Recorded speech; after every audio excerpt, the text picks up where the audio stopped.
passons environ un tiers de notre vie à dormir. Bien dormir a des conséquences importantes pour la santé au quotidien. Bonjour à tous, j'espère que vous allez bien parce que moi là, c'est la forme. Une fois de plus, vous êtes sur votre chaîne Noah's Art TV dans votre émission Santé Forte présentée par votre humble serviteur Trésor Machoukano. Dans l'épisode précédent, nous avons parlé de comment faire pour booster votre plaisir sexuel tout en vous promettant de vous revenir avec d'autres sujets importants dans le même cadre comme le vaginisme et la dyspareunie. Ceci dit, toutes ces pathologies sont parfois liées au manque de sommeil, donc l'insomnie. Voilà pourquoi nous avons trouvé bon de nous fixer d'abord sur ces problèmes de manque de sommeil. L'insomnie est un manque ou une mauvaise qualité de sommeil, la difficulté à rester endormi. Donc, pour qu'une personne soit diagnostiquée comme atteinte de l'insomnie, celle-ci doit éprouver des difficultés à trouver le sommeil au minimum 3 fois par semaine, et ce même lorsqu'il se trouve dans des conditions propices pour dormir. Par conséquent, il aura des impacts négatifs sur sa vie quotidienne. Notons que le manque de sommeil a des conséquences très graves chez l'être humain. Dormir insuffisamment augmente le risque de développer des maladies telles que la diabète, l'obésité, des pathologies cardiovasculaires.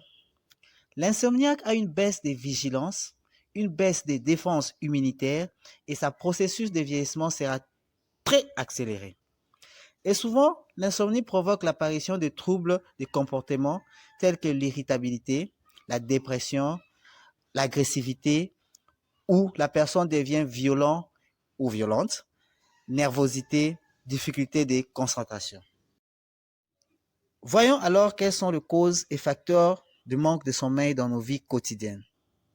Plus de la moitié des insomnies sont dues au stress, à l'anxiété et à la dépression. Des événements négatifs dans notre vie, voulus ou subis. Exemple, le divorce, le chômage, perte d'un être cher, viol, traumatisme.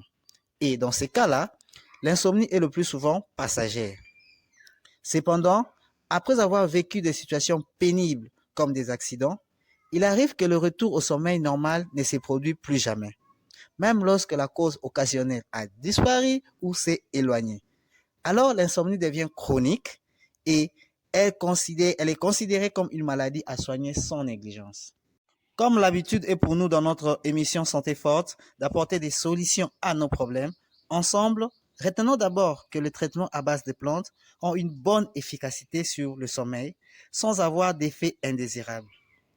Voyons quelques astuces ou plantes importantes pour remédier à ces problèmes d'insomnie.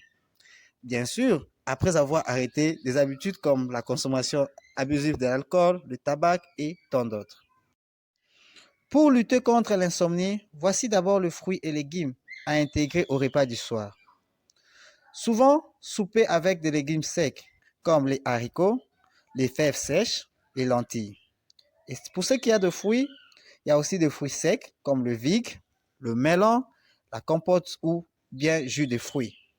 Le date, les amandes ou bien la banane comme dernière collation avant le coucher. Pourquoi pas un verre de lait bien chaud. En ce qui concerne les plantes qui peuvent nous aider pour nos problèmes d'insomnie, sachez d'abord que les plantes dont je vous propose ici sont essentiellement les plantes aux propriétés sédatives, donc calmantes. Nous pouvons citer le tisane de la camomille, bien connu pour ses vertus sur le sommeil, prise 20 ou à 30 minutes avant. La plante appelée la valérie, comme vous le voyez sur l'image, est préconisée dans des cas de l'insomnie due à l'anxiété. La plante appelée la passiflore, fruit de passion, bien connue sous le nom de maracuja. On peut aussi utiliser les omblons, comme vous le voyez là, la mélisse, l'eau-pépine, le fleur d'orange, les bourgeois des tilleurs, la plante d'arachide. Toutes ces plantes-là, il suffit de le bouillir, le mettre dans une casserole, mettre de l'eau, le bouillir à 100 degrés, le laisser refroidir, filtrer et consommer la tisane avant le repas du soir.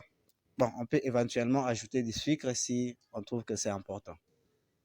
Nous arrivons à la fin de notre émission d'aujourd'hui sur votre chaîne Noah's Art TV. Si vous avez aimé, n'oubliez pas de nous laisser des pouces. C'est la petite récompense qui nous fait toujours du bien. Abonnez-vous à la chaîne si ce n'est pas encore fait. Santé forte prend fin ici. Merci et à la prochaine.